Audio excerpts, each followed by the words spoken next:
শুভ দুপুর বন্ধুরা, আশা করি তোমরা সবাই ভালো আছো। আজ আমি বানাচ্ছি মাছের ডিমের বড়া।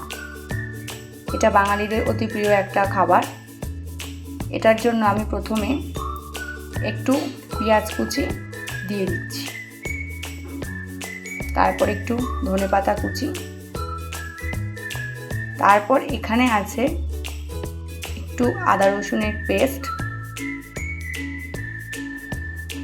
আর দিচ্ছি একটু লঙ্কা কুচি, এরপর একটু পরিমাণ মতো নুন, এবার একটু দিচ্ছি কালো জিরে, এরপর একটু আমি এখানে বেসন দিয়ে নিয়েছি, এরপর একটু দিয়ে দিলাম গরম তেল। এবার এটাকে আমি একটু মেখে নেব। দেখো আমার মাখা রেডি, আর এটাকে এবার আমি ভাজা শুরু করে দিয়েছি।